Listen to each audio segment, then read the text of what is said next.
I gotta send you I have a better flag picture that's a Yes, flag sir. blowing in the wind. I have to send that to you, Mitch. That's fine. For future. For the future, yeah. Let's, Meredith, are you set? Yes, good to go. So I'll just call this meeting to order. We'll begin with the Pledge of Allegiance. Mitch, please throw the flag. It's showing. I don't see it. You don't see the flag? Does anyone see the flag? No? I see it. I see it. I see it. I see Mitch's hand. Well, that's yeah, because I'm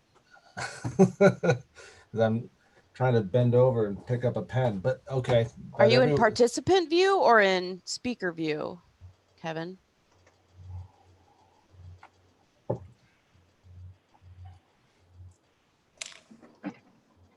Okay. Now I see the flag. There you go. Let's begin with the pledge. Pledge allegiance Allegiance to the flag flag of the United States of America and and to the republic for which it stands, stands one nation, under God, indivisible, with liberty and justice for all. Thank you. All right. We get out of there, and now here's our agenda, Mr. Chairman. Let's start with the minutes of the September 8th, 2020 meeting. Those are on pages 1 and 2. Just as a reminder, I think Floor is going to do the roll call for the vote. But do I have a motion to approve the September 8th, 2020 meeting? George Topple, I approve, or make a motion to approve minutes. Do I have a second? Second, Steve King, Maribel. Thank you. As a reminder, we need to announce ourselves, and that's the same reason we need to do the verbal approval. And if Floor would call out the roll.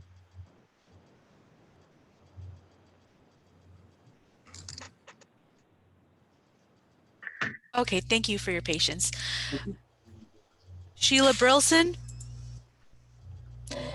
Kevin Brightsky. Yes. Thank you. George Topple. Present. Thank you. Jim Tunn.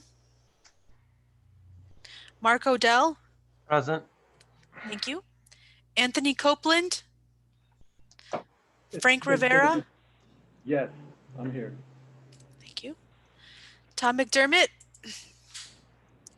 Dean Button. Dean Button votes yes. Thank you. Michael Griffin. Diane Knoll. Matt Murphy. David Wright. Yes. Thank you. Blossom Mabon. Yes. Thank you. Beth Schrader. Beth West. Yes. Thank you. Robin Barzoni Tillman. Nicole Barker. Kelly Wenger. Yes. Thank you. Kay Nelson. And Heather Ennis. That's all I have for roll call. Thank you. Okay. Sounds like we have an approval. So moved.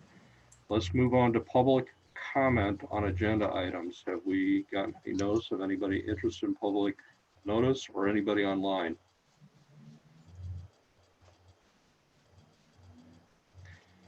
Hearing nobody. Is somebody there? Okay, hearing nobody, let's move on to planning.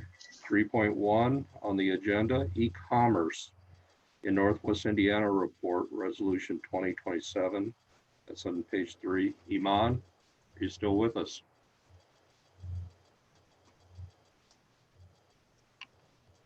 I believe you're muted, man, if you can take off your. Iman. You have to, yes, I'm Thank you. here. I think you have to get out of the screen. Okay, let me stop agenda mine. screen. Okay, let me stop mine. Yeah. Okay, now you can go. You should have the ability now, Eman. Yeah. Here you go. Excellent. Great. Okay. Very good. Okay. So hello, everybody. I'm presenting the NERC e-commerce today. This project started like almost a year ago. I have a team with me here. I have Scott, I have Peter, and I have Kevin. We were all working on this project. And just to give you an overview quickly, as I mentioned, it was one of the recommendations that came to investigate the impact of e-commerce on Northwest Indiana. And here on the right, you see a chart that even before the COVID, we had almost increase by 8% of the e-commerce share in the retail market. And that's now, it's almost, we have like 75% of the e-commerce share at the time of the COVID.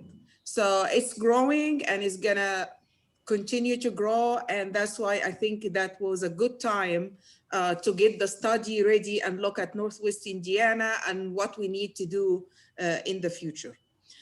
So in 2009, there was a single daily internet delivery for every 25 American. Today, we have like one for every 8 American. And again, these numbers, we studied all before the COVID. And we expected to double by 2023.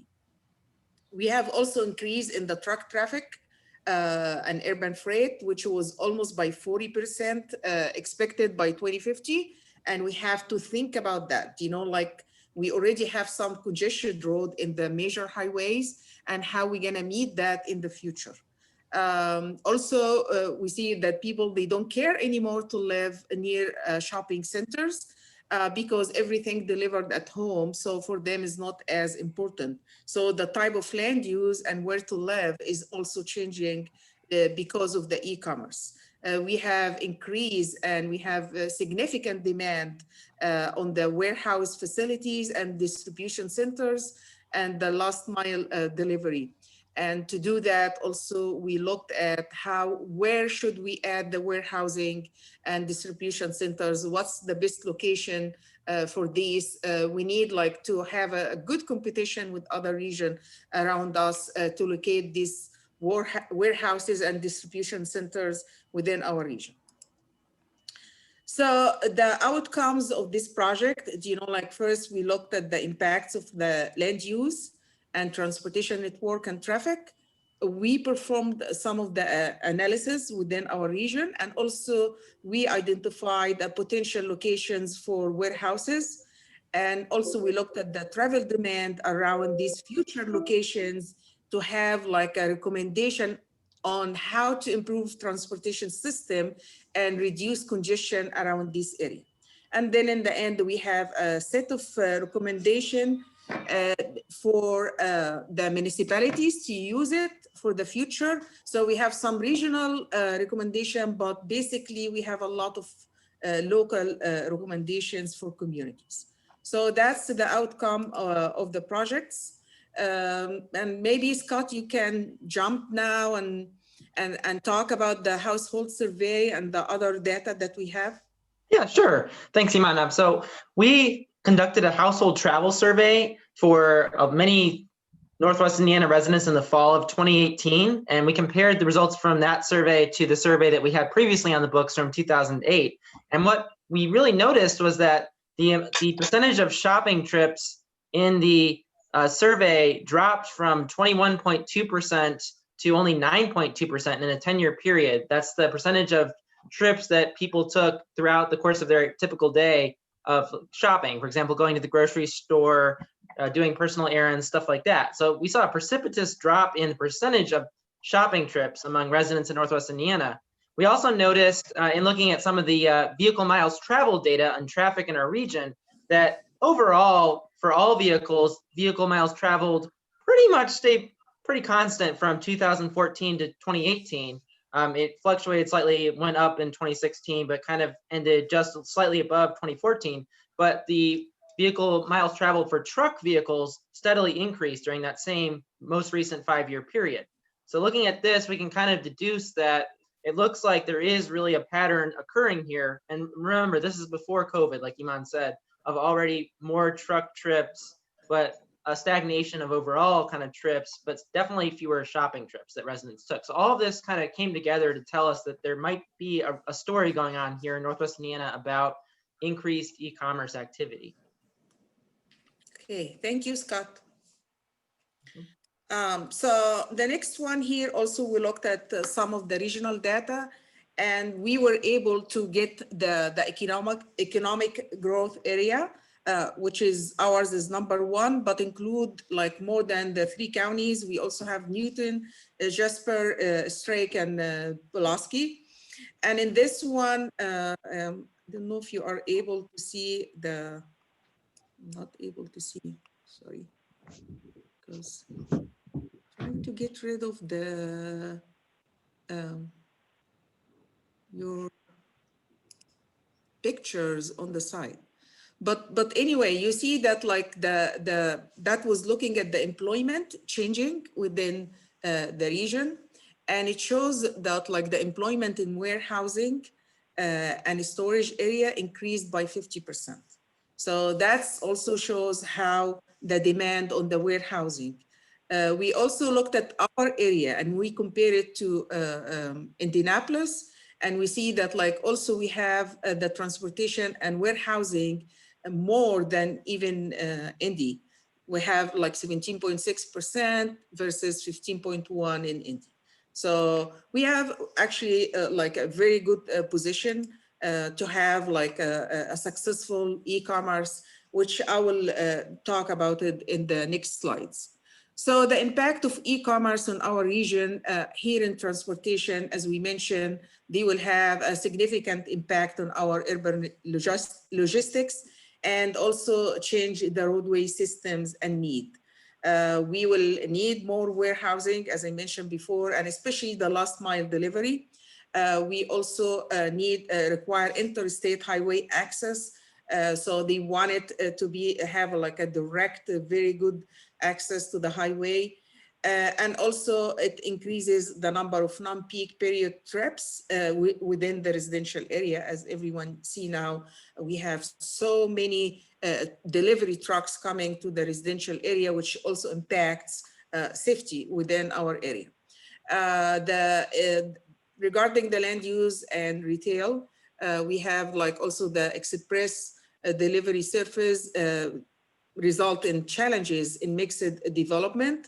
And we have like a limited freight zones. We are not like planning to have like this type of e-commerce, and especially, you know, like for apartment buildings and the delivery, you know, like at peak time, like Christmas, and now at the time of COVID, like we have so many deliveries. And I saw some pictures, which I have it coming later, that people just having a lot of boxes in front of the building. So that's one of the things also we have recommendation for. We have also the traditional mall devastated, and large retail stores are already going out of business.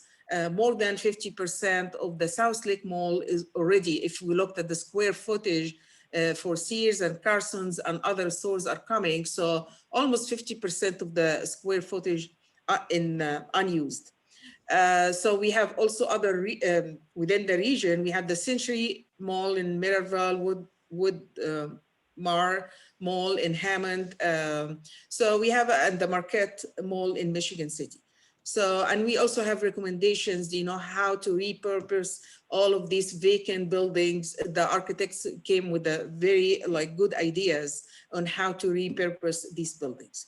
So that was the impact of the e-commerce in general and on our region too. But like we have a good opportunities to capture the e-commerce within our area. So we look at the positive side of e-commerce and how we take advantage of that. So we already a great freight hub in central United States. We are located on like the east-west, like 80, 94 and 90. And that's a very good connection. We have like a very good tax environment within our region. We are one of the top 10 of the tax environment. And that's really good to promote businesses to come to our area. We also have the proximity to the second largest FedEx hub in Indy. We got the UPS, which is great. We got that now in Gary Chicago Airport, and that will help a lot for the last mile delivery and have a fast delivery within our region and even to the Chicago area. We are located within the largest regional fulfillment markets. And I have a map showing that also, and our proximity to Chicago. We are within the 250 mile of the top 5 industrial distribution market, which I can show it on this map. So this map illustrates the 100-mile radius around each of the largest regional fulfillment market in the US. And we are here within the Chicago area. We are close to the Columbus, and that's also give us a good opportunity within our region. So and we have the Port of Indiana. We have things that make us, excuse me, have a good position for the e-commerce. So what we did first with the, excuse me, I got some allergy when I came here.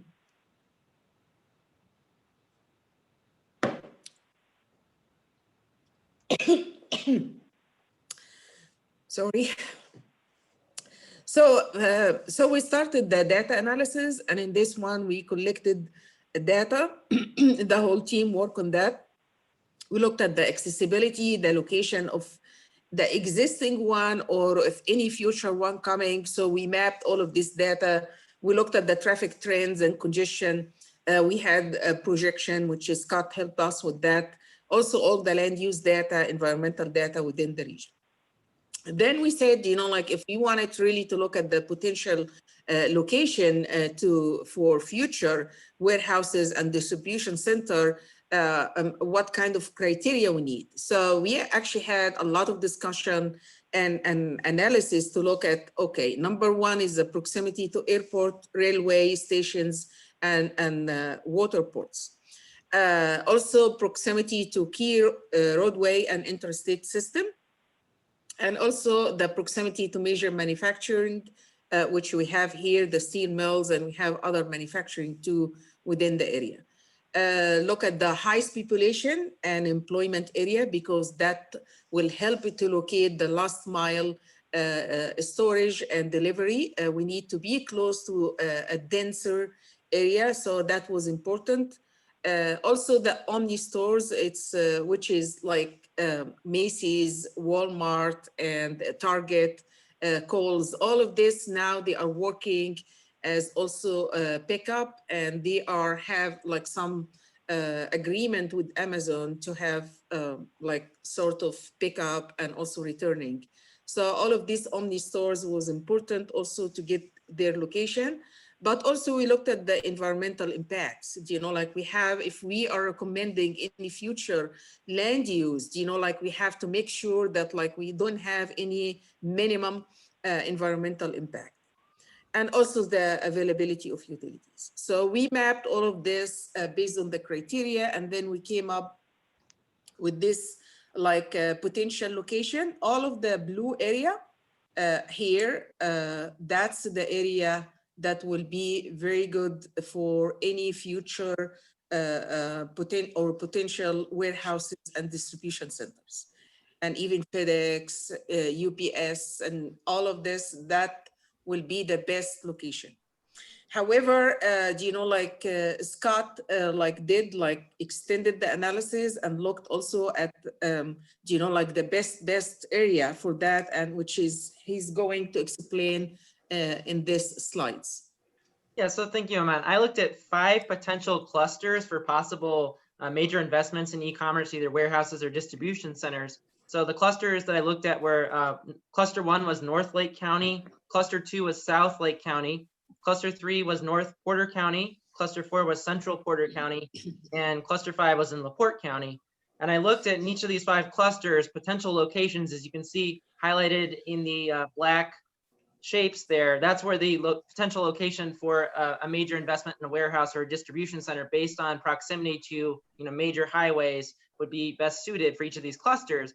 And then I looked at the potential impacts on the travel demand model. That's our model for forecasting future travel and seeing which clusters performed best in terms of how much they increased vehicle miles traveled and vehicle hours traveled by.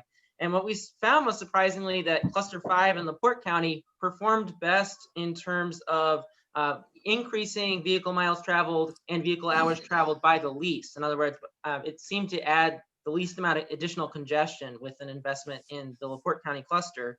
And the Central Porter County cluster number 4 performed second best. So that those were kind of interesting findings for us. They could be explained by the fact that in some of the other clusters, there's already, the roadway capacity there is already more utilized, and so it can't really absorb as much, perhaps, additional capacity from all the truck movements that might be generated by investments in e-commerce in these locations. But it could also be that the clusters that performed best were best served by the residential locations around these clusters as well. So it was some interesting findings that we found, but we looked at a deep dive into an analysis of how much an investment in e-commerce in each of these 5 clusters might impact future traffic. So I wanted to highlight that. You can go to the next slide. Thank you, Scott. That's also Scott. Yeah, so we also wanted to analyze the possible shift toward automated vehicles. That's a trend that we've been hearing a lot about, perhaps in the last several years. And it's worth noting that the shift toward automated vehicle trucks will help relieve congestion potentially, because trucks will be able to dramatically shorten falling distances between other vehicles, so therefore increasing roadway capacity. Truck platooning is already a big trend that's going on across the country, but especially in some of the Sunbelt startup projects that are occurring, like in Florida and Arizona. But it's also getting closer to our neck of the woods. And in Indiana, there's already some pilot projects for truck platooning. Automated vehicle trucks can also improve safety by eliminating human error. And as more trucks become electric, it's worth noting that the harmful effects on congestion and air quality will be reduced. And it's also worth noting that even if the overall net effect from reducing greenhouse gas emissions might not be great right away as we transition to more electric vehicles, because maybe that energy is still generated at power plants, that those emissions will not be occurring where the truck movements are close to the residential areas where they're dropping off their parcels. So that'll still have a positive impact on the air quality in the residential areas for the customers of e-commerce. So I think it's worth pointing that out. And of course, I'd like to also mention that we might hear more about possible drone deliveries of automated vehicles for being able to receive parcels from vehicles that fly in the sky and drop off your packages. So we didn't explore that too much in this analysis, but that's also worth noting as a trend that's occurring. Okay, thank you. Okay, so we looked at how we fix the adverse impact and how, if we have already like a vacant retail, how can we repurpose that? And also we look at that they are expecting that more shopping mall would be closed, one every 4 shopping malls will close by the year 2020, which is very soon.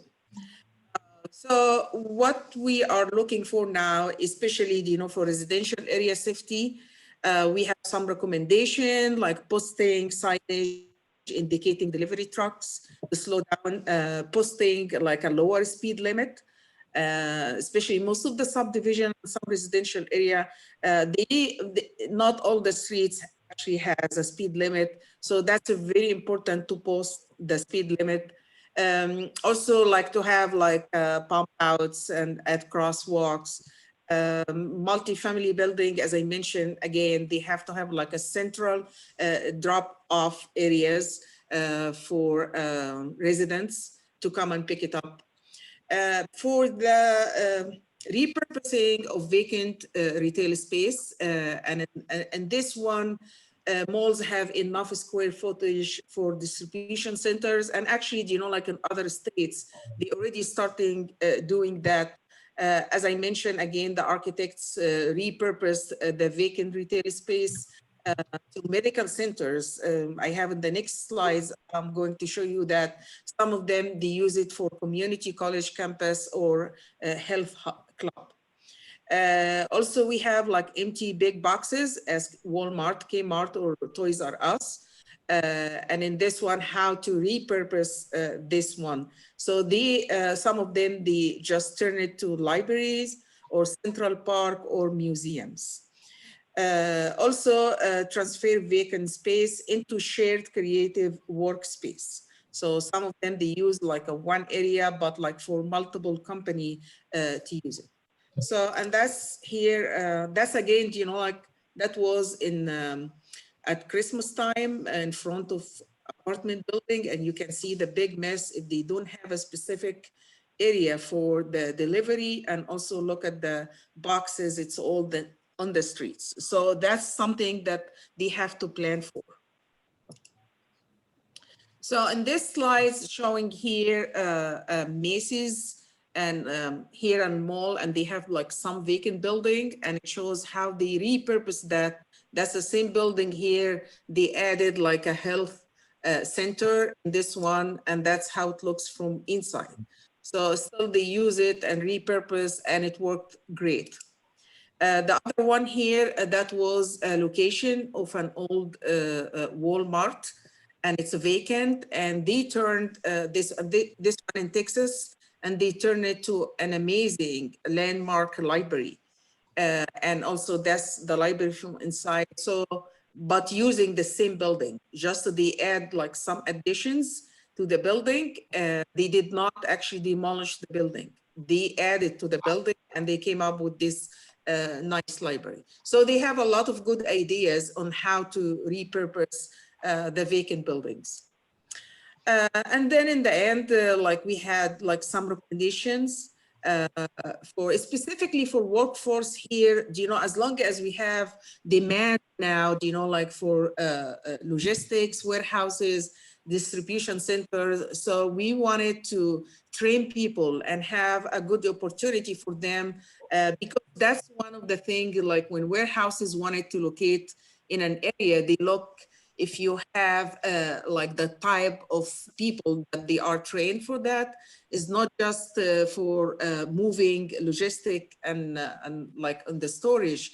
They look at people actually how to manage that on the internet, how to have like to track that through something similar to ITS. So that's something that the workforce development need to train people for that. Also, we need to address e-commerce in our comprehensive plan and transportation plans now for all the communities. That's something very important now to be introduced. We also recommended to map all the delivery system, including alleyways, improve the freight system. So if we can map the delivery system and what's the shortcut, what other streets that they could use, that's a study by itself. So we need to do that, and that's one of the recommendations, maybe as implementations of the e-commerce report. That will be a very good one to include that, and then give them through the network how to have like offer like alternative for the urban freight system. Create like loading zones on high traffic roads to make it easier for delivery, as I showed you in the picture with the UPS or FedEx car. You know, like if they have a big mess with so many boxes on the street, that will impede traffic. So we need like in the future now, and with the retrofit, to have a specific lane for delivery trucks. Also, community leaders and planners should rezone and repurpose the large vacant retail buildings, and they could have a different like zoning. They can have the overlay zoning just to give it a flexibility to make changes. Locations here, property owners and real estate investors need to focus on location, innovation, and building efficiency and flexibility. Also, the demand for warehousing and distribution centers that exceed 250,000 square feet.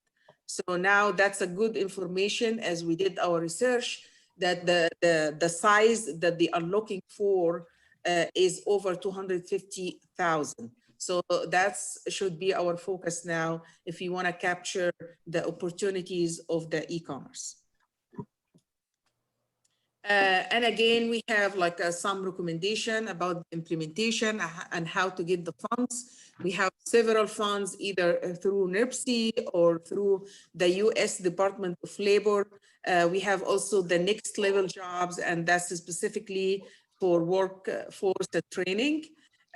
We have also a program at Ivy Tech, the supply chain, and that's for students to learn more about like e-commerce and get ready for that. Local municipal funds and also U.S. Economic Development Administration. So we have also like a short-term planning provide also local technical assistance grants. We have our program here at NERC and also the next level roads. It's available. Also the OCRA, the OCRA or the Indiana Office of Community and Rural Affairs, they offer also some good program. One of them is the Next Level Connections Broadband program, because broadband is very important with the e-commerce. So that's especially for rural area, we need to improve the connectivity within this area.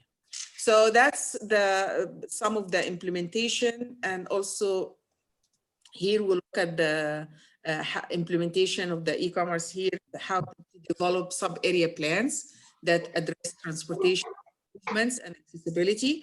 And that's something that NERC could do and help with.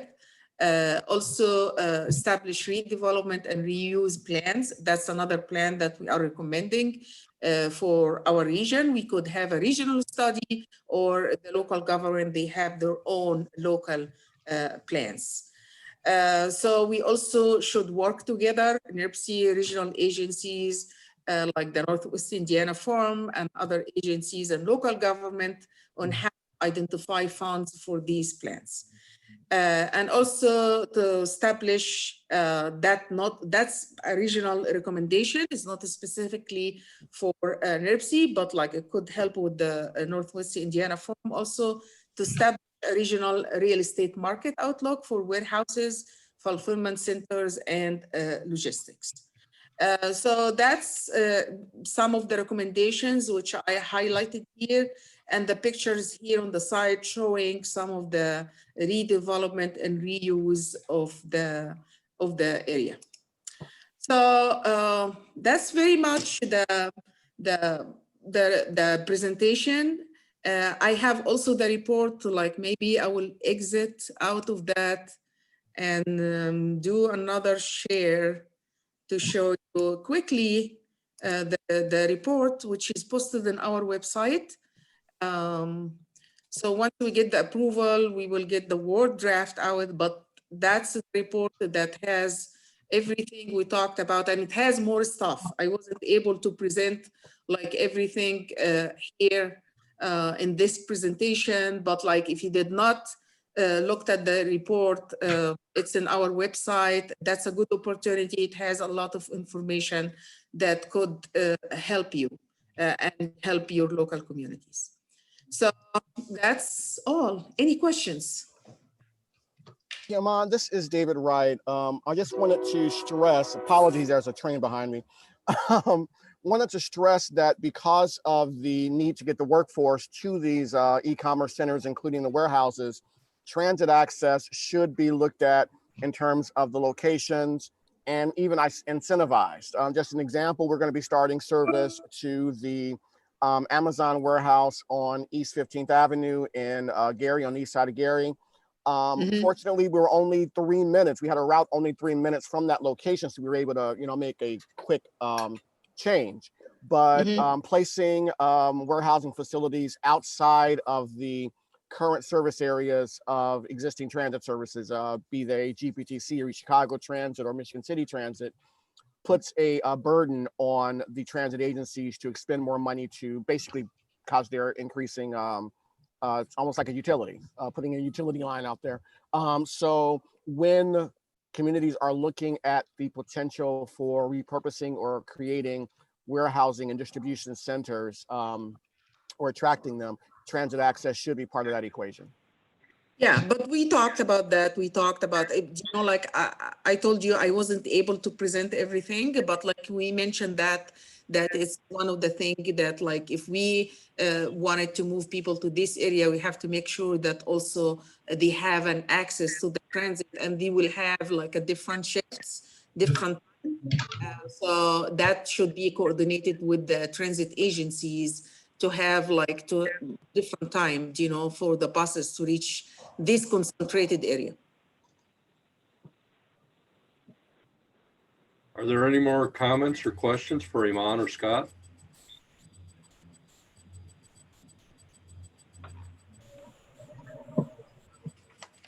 Okay.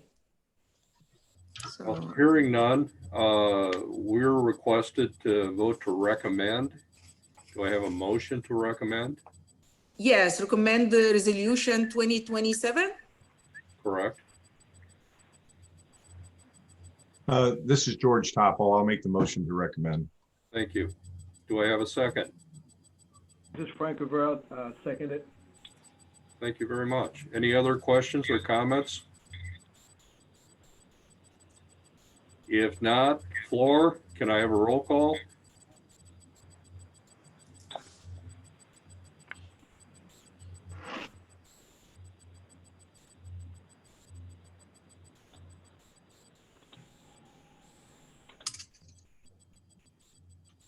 Sorry, my microphone was muted. Kevin Brightsky, Yes. thank you.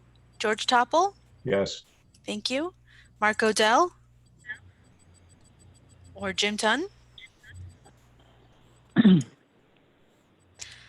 Frank Rivera, Yes. thank you. Dean Button, Yes. thank you. Thank you. David Wright, Yes. thank you. Blossom Maybon, Yes. thank you. Beth West, Yes. thank you. And Kelly Wenger, Yes. thank you. That concludes roll call. Floor, Michael Griffin has joined if Michael would like to vote. I would, and I vote yes. Thank you. Thank you, Kai. All right, thank you. And for clarification, Jim, is Mark Waddell supposed to vote for Jim Tunn? You didn't say my name, so I just wanted to clarify that.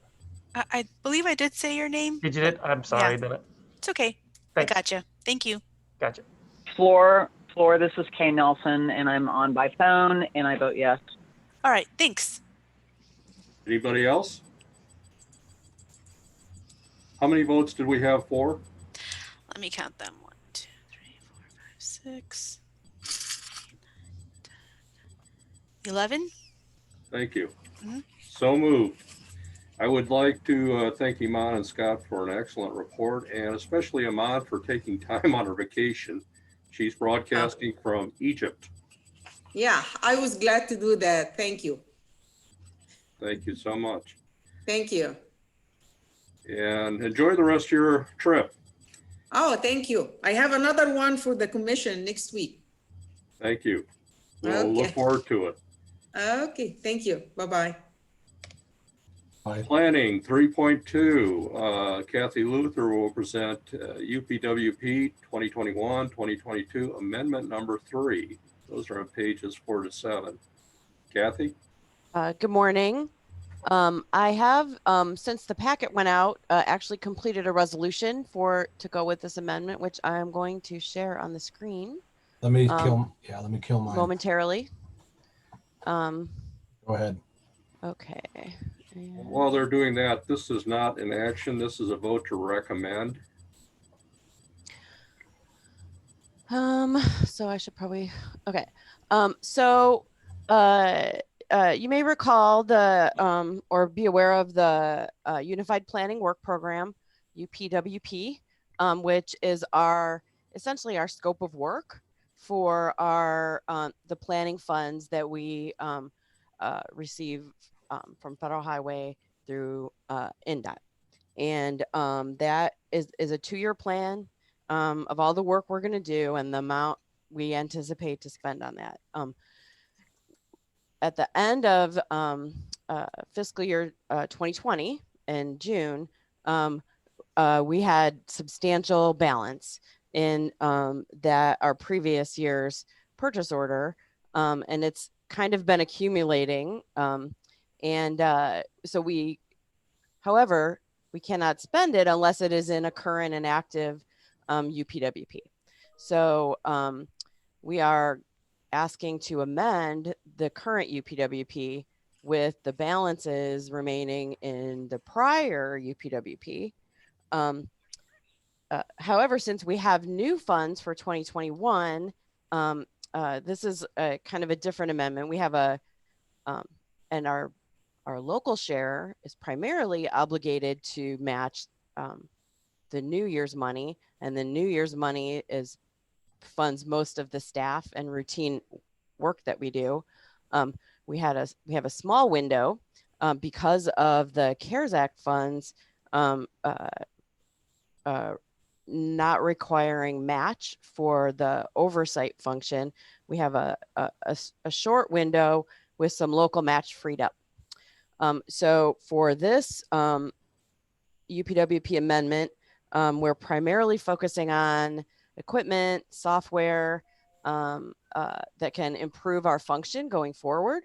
And with the match that we freed up, that is freed up for NERC. And then there's some additional funds that staff have been reaching out to see if we could add value or service to local governments that might have a match. So Amendment 3 is for the purpose of bringing the balance of the 2020 funds into 2021, 2022 UPWP. As you can see on the resolution, the total balance of unspent funding is $648,549.24. And then the content that you received was describing what those are for. We have several software purchases we want to make, a voice to text transcription package to simplify minute taking, and more Esri credits so we can put more maps like the ones in this report you just saw online in story maps, Tableau software to make it easier to show performance, to show dashboards. I think those are the software ones. We want to, and then we have several contractual items. We want to update our travel demand model, and update we want to work with the Indianapolis MPO to redesign our ETIP package to match. INDOT is developing their own version of that, and we would like to have something that is more easily compatible with what they are doing. We have a infrastructure vulnerability assessment that we had hoped to do in-house partially with the results of the Purdue climate assessment infrastructure chapter, but they are not sure when the infrastructure chapter will happen. So we elected to, we're gonna contract that out. Are those all the contracts? So those are some of the things we wanted to do. And then with our local match that is, will be available. And then in addition, we want to purchase some equipment, some of which will be under $5,000 and will end up being a supply, some of which will be over $5,000. So that is capital equipment. But there is something called a data bike that you can ride around and will give you all the conditions of the trail and a lot of other stuff, which it sounds interesting and fun. And so we can get a lot of good trail data with the data bike. And advanced trail counters. And the way I have written the numbers in this, well, I'll get back to that in a minute. So, and Mitch has gotten a lot of commitments from local governments that they can pay the match for trail counters. So we've budgeted for that. We budgeted a big range for that in case the contractual items come up less or more. We can adjust the amount of trail counters to make up the balances. And then there were 2 local planning projects that came forward. One is a sub-area redevelopment plan for Maryville at 61st. And the other is the Old Plank Road Trail Study. And that's Dyer or Sherrville. Dyer or Sherrville? Both Dyer and Sherrville. Both Dyer and Both. Sherrville. So yes. that's one reason why it makes sense to do that through NERPC, so we can easily combine and do a shared purchase for that study. So, and the match for those 2 projects would have to come from the local public agency. So altogether, those are the new things we propose to do with the carryover funds. We also have, I just put the new things in the packet, but we're also carrying forward $3,000 of STBG for our RTIP contract, and $86,243.26 from CMAQ, which is for advertising contracts that we're extending through the summer and into the fall for ozone and air quality information, and also the Bike Map app, which was delayed for some bi-state coordination activities. So, Kathy, yes. did you bring up the USBR signage? Oh, nope. That's what I forgot. I forgot that one too. And the other item that was this was going to be a NERPC match is to purchase placards for the United States bicycle routes. And I did the math last night, and the $8,000 is like over 500 placards, and so they're like $14 a piece if you average it out. So and that's just to flag all the U.S. bicycle routes around the region. Are there any questions or comments for Kathy? Mr. Chairman? Yes, sir. I would like to just clarify, when Kathy talked about the trail counters, I have spoken with a number of participants on this phone call about that.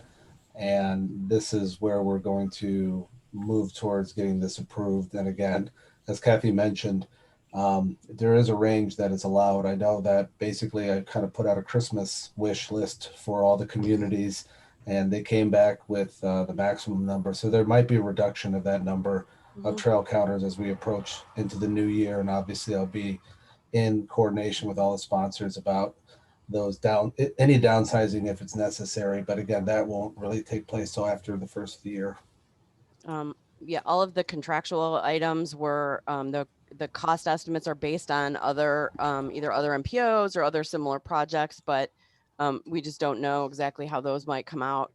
And particularly the mobile trail counters at $3,600 each, they count as a supply.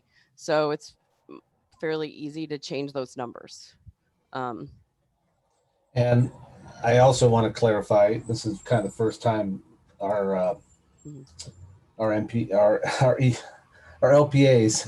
I got acronym mess up. Our LPAs are hearing about the Data Bike.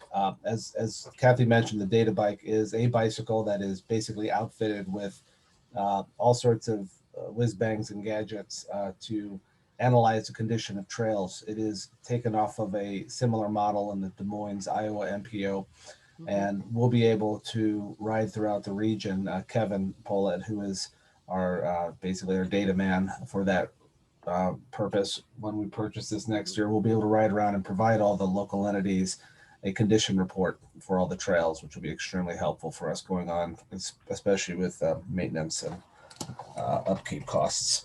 So when we see Kevin riding around the trails during work days, he is working, right? Yeah, well, exactly. And please note that the bike will be pretty obnoxious, and it'll be bright yellow and slapped with our NERPC logo. So he'll be well identified.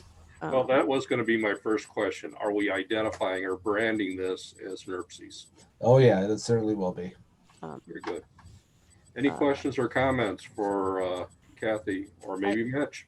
I did want to also mention we do anticipate going forward that there will be in the future more planning funds available to us than we can necessarily spend internally. That may partially be why we have, or we can match internally. I'm saying we could spend a lot of money, but matching on an annual basis.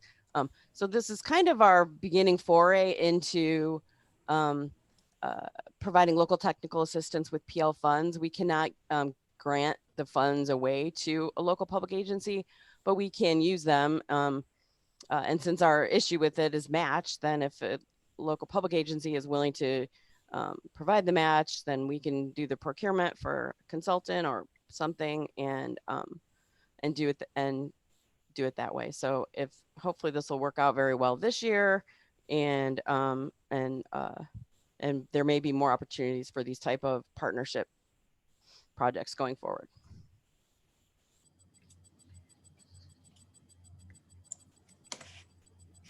Anybody, any questions or comments? The only thing I would just add, if I could, is just the comments Kathy just made, just to underscore that, and that, you know, the effort that NERC has had in the past to try to look at increasing our local share. What the strategy that Kathy has outlined is one way to deal with us not having enough local match to meet the amount of planning funds that we actually have. So that's one strategy to try to still get access to those funds without having our own dollars adequate enough to match that. So I just want to put that on the table because that still is an issue we hope to discuss in the future. Thanks, Ty. It gives us a lot more opportunities, flexibility, and fairness in distribution of these monies. So I look forward to it. Anybody else? Hearing nobody, do we have a motion to vote to recommend to our full commission? Resolution 2028. Motion to approve, Frank Rivera. Thank you. Michael Griffin seconds. Very good. Any other questions or comments? If not, Laura, can you do a roll call?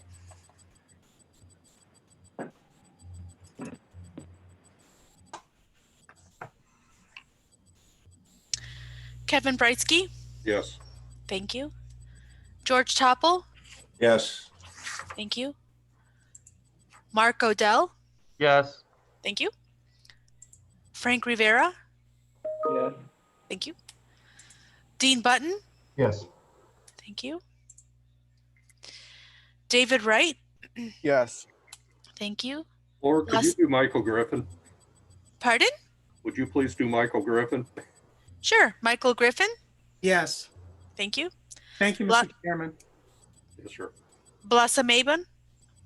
Yes. Thank you. Beth West. Yes. Thank you. And Kelly Wenger. Yes. Thank you. Kay Nelson. Yes. And I already got Michael Griffin. That concludes roll call. Thank you. What's our total? 11. Okay, thank you. So moved. We'll just move on to programming 4.1. There's a scope of change for Hammond. Charles Bradsky will describe the request. I don't think Charles is on the line. Hold on as I get back to my screen. was. Oh, he is. He is. Go ahead, Charles. You take it from here. Good morning, everybody. I've been just quietly been in the background. That's fine. Hammond has a request to change a scope from a trail. They have a Marquette Greenway Trail currently in the tip in fiscal year 2023, and they want to change it to a complete street on Holman Avenue. Essentially, this portion of the Marquette Greenway Trail would go in front of or right next to their sewage treatment plant. And Hammond has some concerns about the smell that they would be putting off and not making this a very nice, pleasant experience to be riding through Hammond on their trail. So they would like to repurpose these funds to a complete street on Holman Avenue between Douglas and Russell Streets. Hammond, as we all know, has signed a contract with Jeff Speck, international renowned designer, community designer, and to come up with their master plan. And one of Jeff's recommendation was to turn Holman Avenue into a complete street with parking and make it much more accessible to multi-modes of traveling other than just the vehicular. So Hammond has agreed to put the Marquette Greenway Trail on their own dime, put it on local streets, and put it in some sort of either Sharrows or a bike lane or something like that. I am not sure. But they have agreed to do that on their own if they can get these funds repurposed. Now, they initially came to T-Rock in July, and T-Rock, according to the guidelines we have for scope changes, we sent it to the topical committee that controlled theirs, that would control over this, and this in this case was 3PC. 3PC gave it, I believe, a unanimous decision. Yes. I'm not sure if it was unanimous. It was unanimous. What's that? It was. It was. Okay, it was unanimous to approve it. It came back to T-Rock. T-Rock approved it, so now it's going up the chain. If EPC approves it, it will not go to the commission. We are just approving it. It will go into, we will change it in the RTIP. Dean, have I missed anything? No, sir. I would just add only that we appreciate the committee's consideration of this action. Charles, you did a great job describing exactly what we intend on doing in replacement of this trail. Thank you, Dean. The action requested is for approval. Do I have a motion to approve? Mark Odell makes the motion to approve. Thank you. Second? Do we have a George Topple, second. Any other questions or comments? If not, Floor, can you do a roll call, please?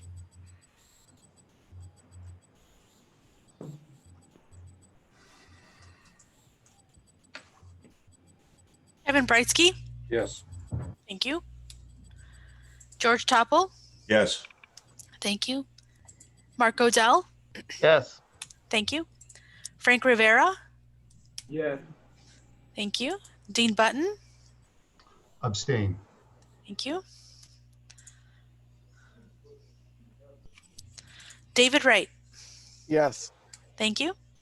Blossom Mabon. Yes. Thank you.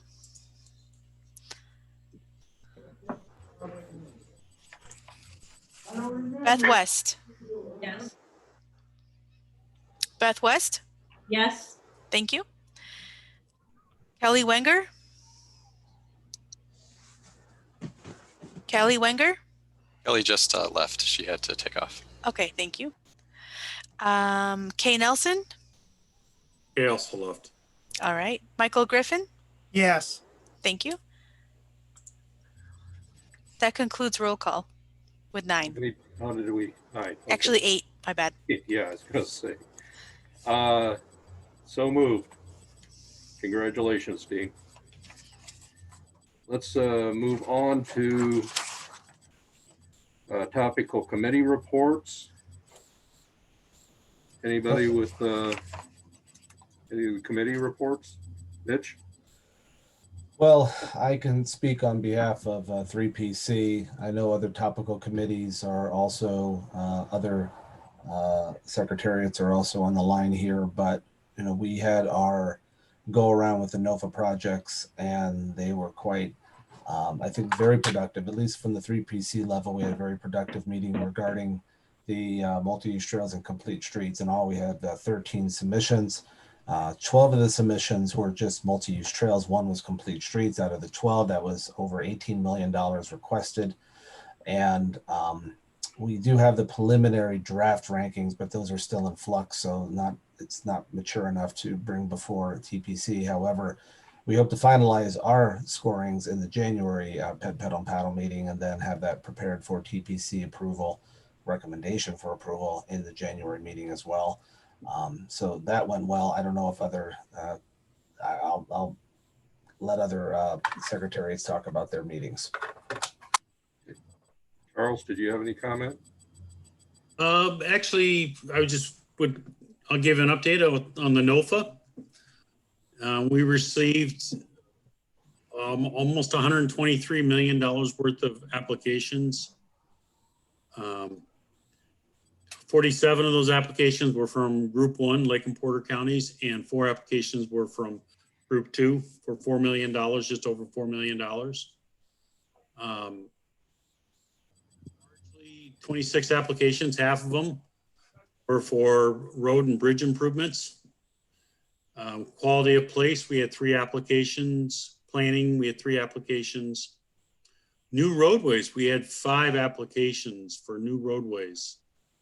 A multi-use pass, as Mitch had commented, had 12 applications, so that was good. That was almost $19.5 million. So incomplete streets was 1 application, 2.4. Road and bridge, like I said, was half of the applications, and it was right down half too. $66 million worth of requests.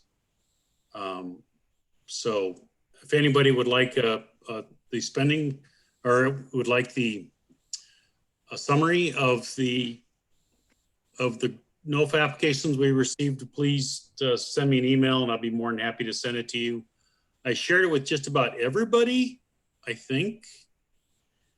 But if I didn't share it with you and you wanted to see it, by all means, send me an email and I'll forward it to you. I think the staff's done a good job of informing all of us and putting things online, making them available. It's been an outstanding process. Now it's been a very competitive grant cycle. So unfortunately, we're not going to be able to award a lot of these in the end, but I think we're going to have great projects as a result and a good planning period. I'm very impressed by most of the reports. Kathy, did you have anything from environmental? Kathy's no longer with us, is she? Maybe muted. Looks like she might be off. Yeah, I don't see her. Or I know Scott had a meeting. Yeah, Scott. This afternoon. Our last meeting was back in August. This afternoon you'll have your meeting. Okay. Let's just make an announcement. At 1 o'clock, there will be another Zoom meeting for STC. Why don't we just move on to, unless somebody has a committee report of any other kind. Appreciate it. If I could, I was just going to comment. I was able to attend all the committee meetings discussing this so far, and I just want to thank all the participants. I thought they were, like you said, unfortunately, we're not going to be able to fund everyone, and yet everyone, I thought, how do I put it, behaved very respectfully of each other, given the competition involved, and I was just very thankful for everyone working together to try to move through this process together. I observed all the meetings too, and it was very civil. People understood. I think a few years ago we had more issues, so I think staff kind of broke it down. Of course, there's always going to be questions, but we address those with time. We just adapt, improvise, adapt, overcome. So is there any other comment or question? Then we'll move on to David Wright, GPTC electric bus presentation. This is informational. David, you're welcome to share your screen. All right, let me get started. Hold on just 1 second. All right. Hold on Excellent. just 1 second. Where are we? Planet Earth. Okay, all right. We haven't had much discussion about the BMX, what's been going on it for a little bit. However, I think it is pretty common knowledge that we did receive a grant to turn it into an electric bus corridor. I just wanted to provide an update on that because we're at a very key point in that process. Just a little information on why we're going in that direction. We have seen the market start to open up for electric buses in the transit industry. As you can see right there, we've got an almost a more than tripling of the electric bus market in terms of those that are in use in the US currently. One thing I wanted to show you or focus on in this particular slide are is the efficiency ratings when it comes to how much more efficient these buses are going to be once they're on the street. And we're talking a matter of almost 4 times as efficient as our current diesel buses, which are on the corridor. Going to the next slide, just more information on what we're going to be showing in terms of the benefits to this actual action. Going to the bottom of that screen, the reduced emissions, not just for the vehicles themselves, which are going to reduce our PM 2.5 emissions by almost 60% and over 90% in terms of carbon monoxide, mainly because we are still going to have diesel-fired heaters on these buses, because this is Northwest Indiana. At the bottom of that, you can see where we stand in terms of how much emissions the BMX itself reduces in terms of getting cars off the street. So this isn't just about cleaner vehicles. This is about improving the number of cars that are actually off the street, which in turn reduces congestion overall on the Broadway corridor. How we got here starts here. The Volkswagen mitigation program, I'm not sure if people know, a few years ago, Volkswagen was caught gaming the system when it came to emissions on their cars and trucks. As a result, there was a settlement and a lot of money in the billions of dollars was given to the governments throughout the country for emissions mitigation. In June 2019, we started the process of coming up with a grant application along with South Shore Clean Cities to respond to the RFP that the Department of Environmental Management put out downstate. In July of that year, we were awarded the funds for 4 vehicles. Now, among the 13 on-road vehicle proposals, GPTC's scored the highest throughout the state. It was a wonderful convergence of the need, the criteria that was put out there. We were able to identify exactly how much impact these vehicles are going to have here in Northwest Indiana. When it came to our market research, we did a lot of traveling, and we did a lot of traveling with South Shore Clean Cities. In fact, we visited all three of the transit properties that are on the left of the screen: Indigo, Chicago Transit Authority, and Big Blue Bus, which is in California. The reason why: 3 of the 4 vehicle manufacturers on the right are providing buses to these transit agencies. Indigo is using Build Your Dreams. That's what is being used on the Red Line. We not only toured their facility, answered questions to a large part of their staff, we actually rode the Red Line from northern Indianapolis down to downtown. CTA is using Proterra, which is the largest supplier of electric buses in the country, and Big Blue Bus is using Gillick. Because of the impact that we saw with Big Blue Bus in California, we made that decision.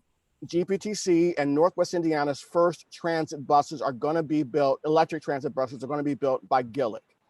They are a leading manufacturer of transit buses in the nation, and all of our diesel vehicles are Gillick vehicles right now. As a matter of fact, all of the vehicles, the diesel vehicles by Chicago Transit are also Gillicks.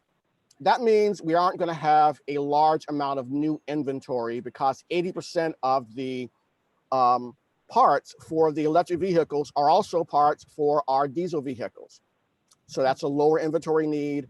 We also were impressed by their higher range and the battery capacity, which is on par with Proterra's. We weren't impressed by the track record for the company that's being used by Indianapolis. Build Your Dreams has had a slew of issues, not just in Indianapolis, but in Albuquerque, New Mexico, in fact, for their rapid bus system. And because of that, we kind of disqualified them early on in the process in terms of who we were going to be looking at. So we plan to begin the process with Gillick Transit Manufacturing when it comes to the electric vehicles.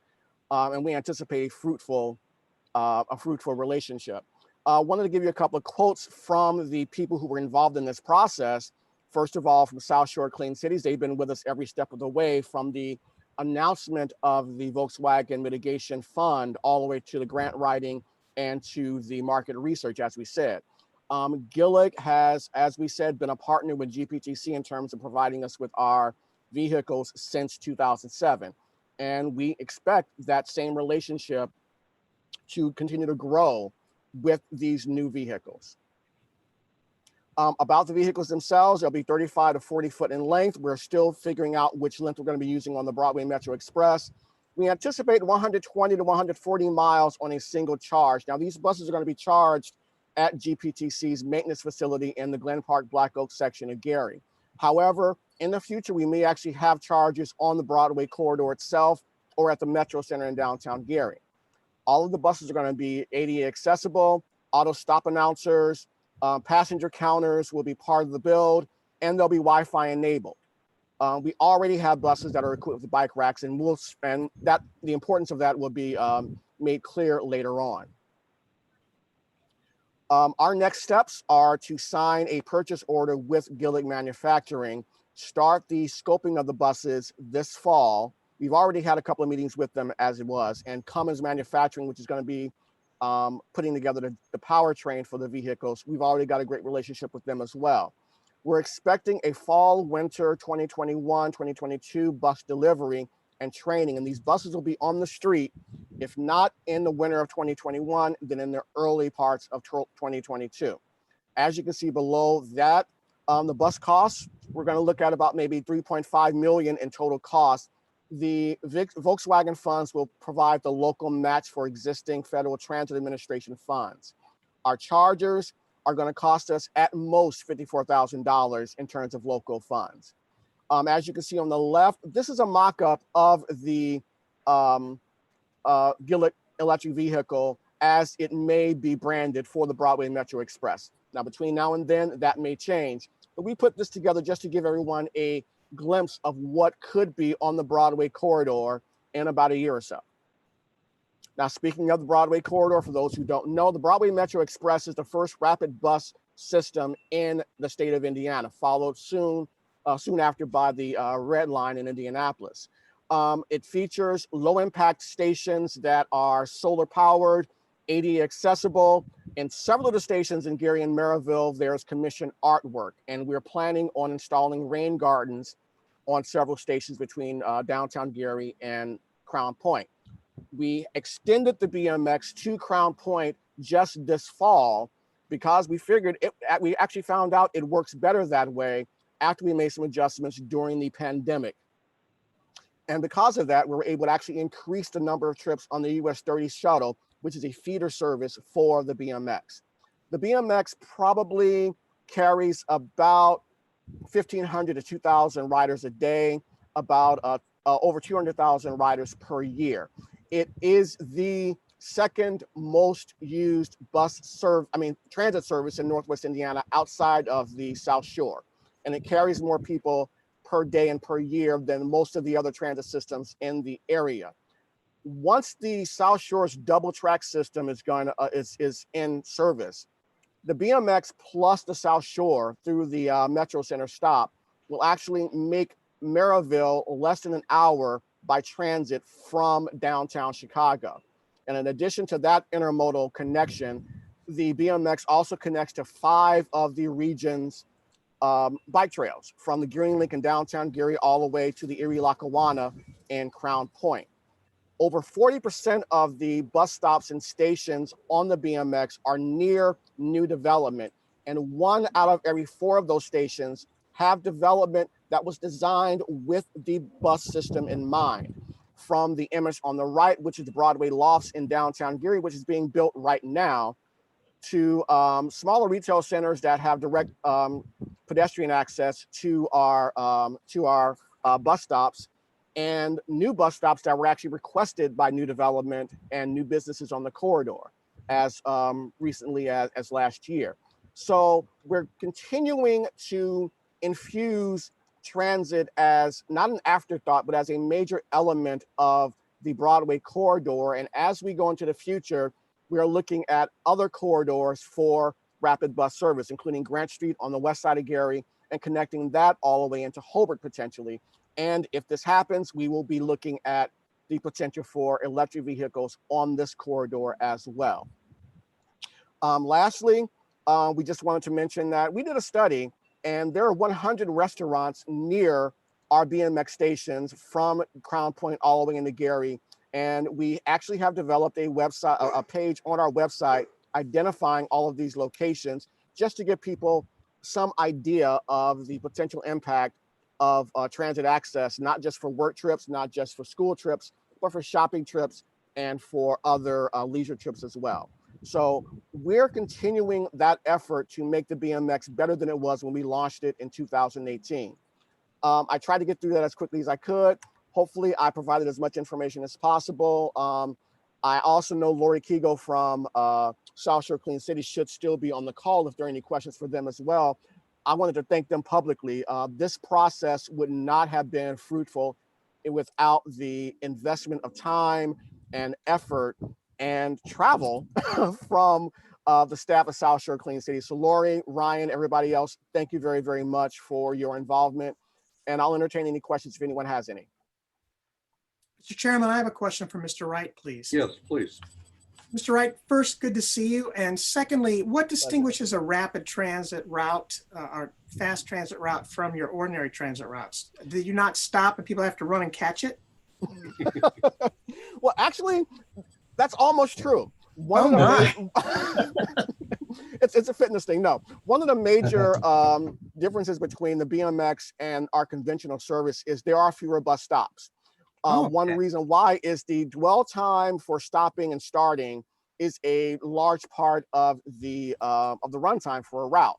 So we identified and located the bus stops on the service to maximize getting people where they needed to go, and the bus is in service and traveling more, for a longer period of time than not. Now we have been, we were very methodical in identifying those stations, so it's not like people are being disenfranchised. And when we see that, there are more people who, perhaps we need to add a stop at certain locations, we actually did that. But that's one of the main features. We also included better bus stops. These are solar lit. These have a lot more information at them. And in Gary and Maryville, at least northern Maryville, most of the bus stops actually have bypass lanes, allowing the bus to leave the flow of traffic to board and alight. The combination of the fewer bus stops and the bypass lanes probably takes several minutes off of the total runtime for the service. So, it's 15% quicker than conventional service. Interesting. Okay. Thank you. No problem. David, I've got a question. We promoted bikes on trains years ago. Do you have bikes on buses? Since you mentioned the bike routes. Yes, as a matter of fact, hold on just 1 second. It's right there. Well, actually, no, this is what I was looking for. Just 1 second. Actually, I thought it was here. Anyway, yes, we've actually had bike racks on our buses since the Gillick vehicles. We started, purchasing Gillick vehicles. This is where I was looking at. They're all equipped with bike racks. It's not even a discussion at this point. And those bike racks are actually used 12 months a year. There is space for 2 bike racks at the front end of, on the exterior on the nose of each of our larger vehicles. Very good. Thank you. Yeah. And I'd like to add that I've been working with David on adding these stops, these trail and transit stops to our 2020 Greenways and Blueways map that we hope to have released by year's end. Right, and that's not just for the BMX. They're all over the region, right? Right, yeah. There are locations that have a higher amount of bus access at trailheads than we thought. So I want to say East Chicago, Gary, Maryville, and Hammond will have locations, hopefully on this route, on this map to show bike and bus intermodal points. Very good. And thank you very much, Mitch, for inviting us to suggest some of those changes. Our pleasure. Any other questions or comments for David? Yeah, this is this is Steve King with the town of Maryville. Hey. David, I just have a quick question. You talk about rapid charging stations down the Broadway corridor. Mm-hmm. I don't know if you know where, possibly where these things might go, but are they going to be at off-route stops? Just say Century Plaza, there's a bus stop there. Mm-hmm. Are you looking at placing them somewhere in locations like that?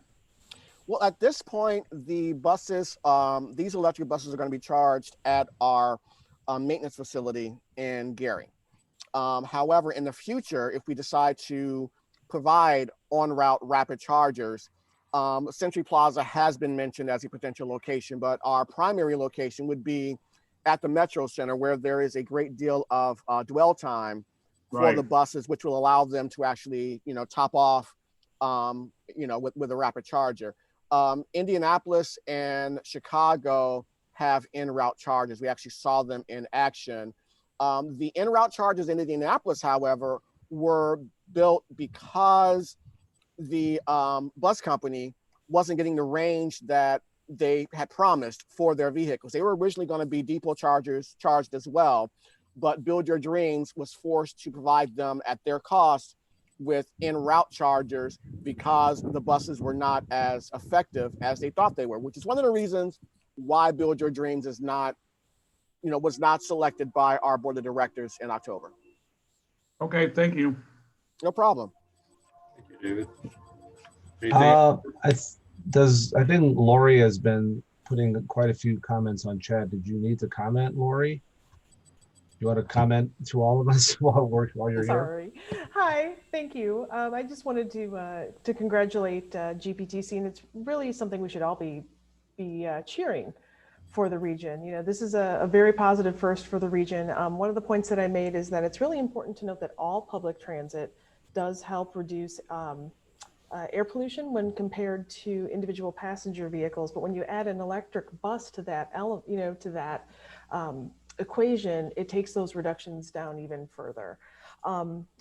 Kevin and Mitch, I'm not sure if this is the appropriate time, but I do have a VW funding update for some new funds that are coming up that I'd like to share when the time is appropriate, if I could be recognized to do so. I'll recognize you. Go ahead, please. Thank you. Very briefly, the IDEM Volkswagen DERA, that's Diesel Emission Reduction Act, option grants, those are open for applications and due November 25th. These are the non-road and equipment grants. We had a webinar with Sean Seals from IDEM on October 20th, and the recording of that is available on our website, southshorecleancities.org, or you can always reach out to me directly, and I'd be more than happy to get that information to you. Also, from a VW update perspective, the VW committee is going to be meeting on November 18th. This is virtual via Zoom, 9 a.m. Central. The details on this and how to log on to that are also on our website, southshorecleancities.org. Important of note, as we're talking about electric vehicles, they will be selecting and announcing the winners or the awardees of the electric vehicle charging station projects that were submitted earlier this year. We submitted several in the NERC region, and we are expecting to get a very favorable result there. One more quick note, the presentation that Iman gave, which was excellent and exciting for our region, she had spoken on Green Fleet Radio with our Executive Director, Carl Lissick, on this project too. That recording is also available on our website. If you need any other help or assistance, you can get in touch with me directly, 219-644-3698. More than happy to help anybody. And again, congratulations, David. We were happy to partner with you. Thank you very much. I just wanted to add, Mitch, what I've got on the screen now is the map of the restaurant locations on the Broadway corridor. We've actually started advertising this on our social media, and we'll be providing that actually on the vehicles themselves. As you can see, a lot more eateries on the corridor than even we expected. So that's one of the reasons why we commissioned this map, and we'll be providing this to restaurants and to the public. But this is right on our website, on the BMX page of our webpage, which is garytransit.com. Thank you. I'm going to stop sharing now. Thank you. Great idea to share that during lunch too, David. When Lisa approaches. Thank you. We're getting there. Mr. Chairman? Yes, sir. Doug Ferguson from CMAP is on the line and wondering if he wants to share from any news from CMAP while he's here. Yes. Doug, welcome. Hi. Took me a second to find the unmute. Yeah, so I don't have anything. I'm trying to find my notes here. Why? There we go. Just in case anybody's wondering, I know I've missed the last couple of meetings, but CMAP, we've moved offices during COVID, which provided for some interesting times. But our new address, which is on our website, is 433 West Van Buren Street. We're now in what used to be the old post office building. So if you ever travel the Eisenhower into downtown, it's the one that goes right under the sits over the expressway. So we're excited about that. Just kind of some other things that we've been working on. A lot of our time and resources have been spent on COVID-19 responses and resources. We've actually developed a COVID-19 response page on our website that gives not only some analysis that we've done on the effects of transportation during this last few months, but also some list of resources to aid our partners as they try to move through this uncertain time. So with that, I don't have anything else to add. Thank you. Thank you, Doug. Thank you for joining us. Let's move on to the other business staff announcements, specifically the local tracks discussion. Yes, Mr. Chairman, Dean Button from the City of Hammond was asked to make a few comments regarding this matter, which does have some regional consequences. So Dean, please take it away.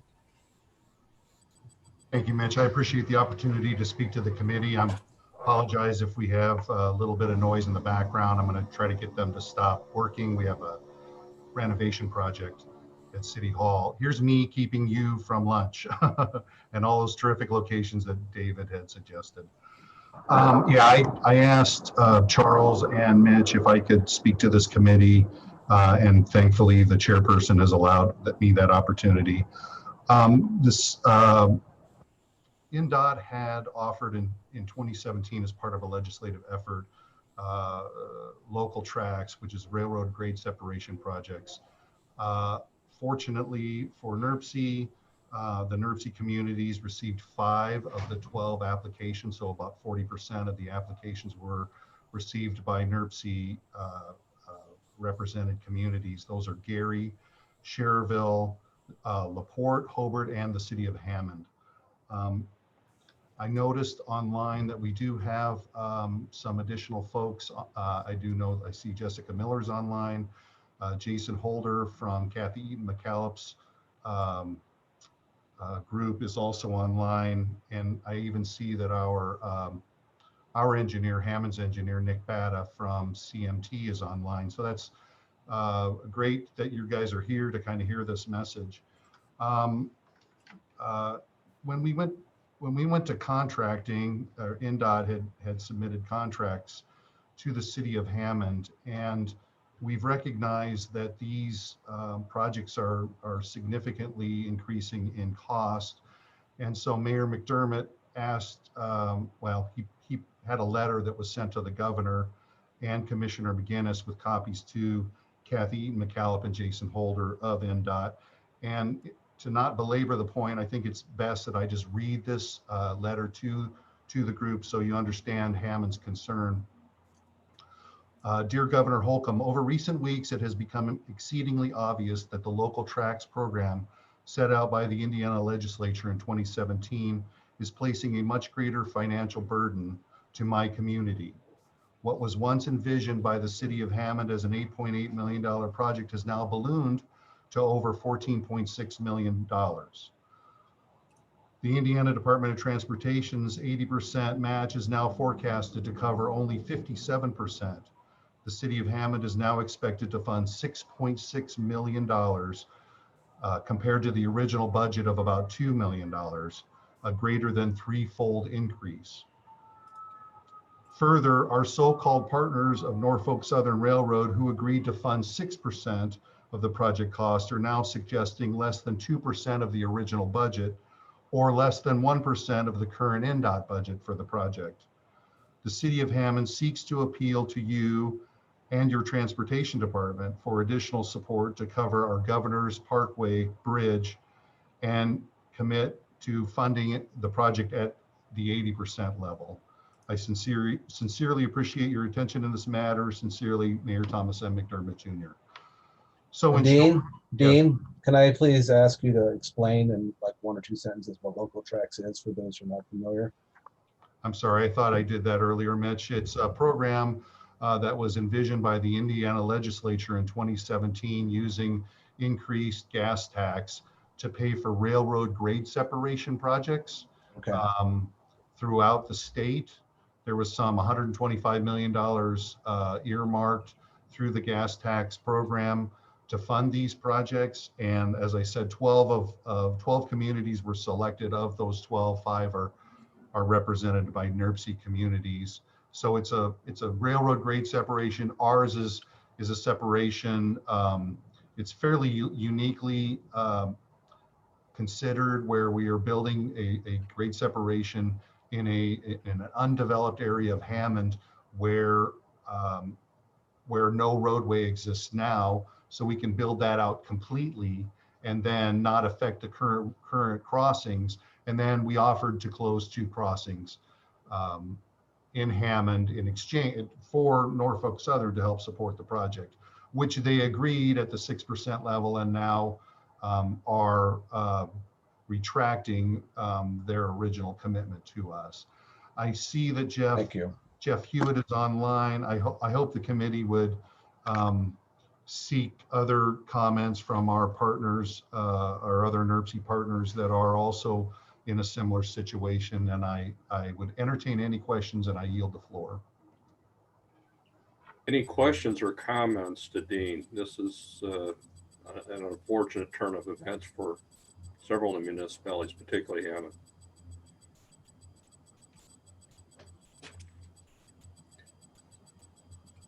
Hopefully we can find some support for him, but that really remains with Indianapolis. Anything else? Mr. Warner, you're muted. Ty?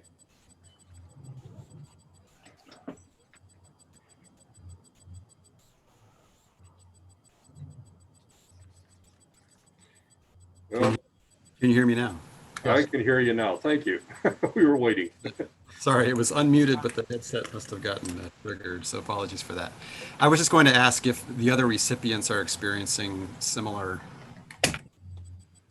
issues, or if the other recipients of Local Tracks funds have similar experiences with this. So I know Jeff Hewitt's online, and he and I had a conversation. I see he's muted at the moment. I hope he can chime in. I tried to my understanding is, in fact, Schererville is dealing with a similar issue. I do not know about the city of Gary. I did reach out to Phil Graylick at Hobart and didn't get a response. So I do believe that we are experiencing, I see Jeff's online. I'll yield the floor. Jeff? Thank you. Yes, our numbers are very similar to those of Hammond's. We were expecting about a $2.5 to $3 million expenditure with the railroad overpass with our Kennedy Avenue project. Our current costs with projected costs from IDEM, local costs, local share would be $7.5 million in round numbers. We are seriously considering whether we can afford to proceed with the project or not within the Kennedy, and we will be working with INDOT, and our request is similar. We just didn't see a lot of value engineering put together as INDOT developed the plans, nor did we have a lot of say-so in what was being developed. And we are hoping that we can get additional funding from the state so that we can proceed with this. Is it possible for staff to put together a compilation of where all these communities are at least in Northwest Indiana, in reference for tracks to present to the next full commission? You were reading my mind, Kevin. I was thinking the same thing of if NERC could contact all the recipients and try to get a sense if this is universal and how to summarize that, I think could be very helpful. Thank you so much. Charles is waving his hand. Charles, I recognize you. Good morning. Yes, I did reach out to all 5 of the communities, and I talked to just about everyone. I didn't actually talk to anybody in Gary, but theirs is unique. And but I did talk to LaPorte, and Nick Minnick with LaPorte has said that he's had a very good relationship with his designer. But his designer works like 2 blocks away from his office. So they see each other on almost a weekly basis as they're out and about doing other things, whether it's eating lunch or on other projects. So, and then LaPorte's a smaller town, so they, run into each other a lot more, or the teams run into each other. Hobart did see, they also had a similar issue, I think, that Cherville did, but they are working through it. So it isn't that, Phil had mentioned something about they're working through it so that it will not be that as big of an increase as they were initially thought it would be. The city of Gary, of course, has brand new administration, and this application of local tracks actually doesn't involve a bridge. And I think it's one of the only ones in the state that doesn't involve a bridge in the local tracks program. That doesn't involve a bridge. It's just rerouting, closing a road and rerouting. It's actually building a road or reconstruction of a road. I did attend a progress meeting with all of the stakeholders last Thursday, and it seems to be moving along very well. Theirs, of course, has several heavy industry and works around several railroads, but it does benefit several heavy industries, and they are working with all the utilities and the industries that are around there, the stakeholders, and getting theirs. So theirs seem to be moving along fine. So again, like I said, I've reached out to everybody, and that's what I've found. So that's it. I still think it'd be prudent to have a report for the full commission and have numbers so everybody understands where all of our communities are at. Mr. Chair, David Chilling is offering to speak for Gary, if you'd like to recognize him. David. Hello, can you hear me? Yes, we can. All right, so Gary's kind of been stuck on our local tracks for a while now. As Charles mentioned, we weren't actually building a grade separation, but rather a new road to close the North Clark Road crossing completely. So the new road would bring all the industrial trucks from the Buffington Harbor area to the U.S. Steel area so that the Clark Road crossing could be closed completely. We've kind of run into an issue with U.S. Steel. They use that crossing to bring these giant ladles across to be cleaned twice daily. And there's no other way that they can go. Going back to Buffington through Klein Avenue, there's all sorts of bridge clearance and pole clearance and all sorts of stuff that would kind of preclude them from going, 5 miles around instead of just crossing the tracks. So I believe that's where we are in Gary. Thank you. Any other comment on this issue? As Mr. not- Chairman? Yes, sir. Yeah, I will work with Charles on getting that report for our next TPC. We appreciate that. Mr. Chairman, Yes, sir. I would just, again, thank the committee, thank the staff for allowing us to bring this subject up.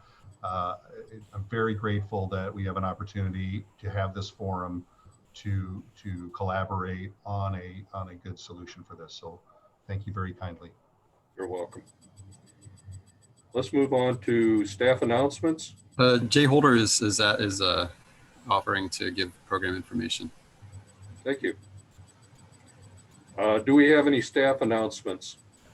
Yes, Mr. Chairman, I'll chime in, being that it's going to be our last TPC of the year. As I mentioned earlier, we are working feverishly on getting the 2020 version of the Greenways and Blueways map finished. We will have those distributed to all local entities as well, possibly as a Christmas gift, and just in time for the winter biking season.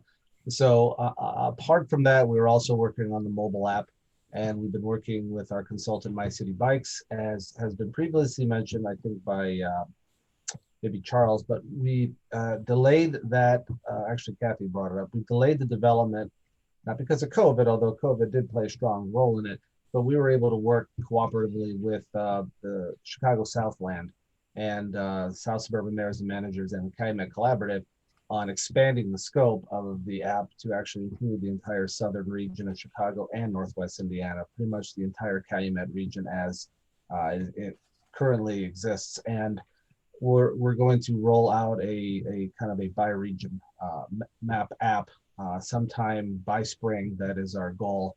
And now, because we have the added scope, which is pretty much doubling the territory that we are covering, it's going to take a bit of time to get that information downloaded and on the way. And but that is the current state of the app at this time. Thank you. Any other staff announcements? If I could, just two quick things. One, I did not catch it earlier, but just to clarify, the Surface Transportation Committee meeting is on Google Meet, not on Zoom, just to be clear. If you follow the link, if you're planning to attend that meeting and you follow the link on the agenda or on the event page on our website, you'll be just fine. But just to clarify that, that is on Google Meet. And then if I could, I also just wanted to take the opportunity, those of you that were on a little bit early for this meeting got to at least be introduced to our new communications specialist at NERPC, Lucas Eklund Baker. But just wanted to introduce Lucas for you, who is on this call. I don't know if he's able to pop on or not, but you'll be seeing more of him in the future. So just wanted to welcome Lucas aboard. I guess I don't see him right now, but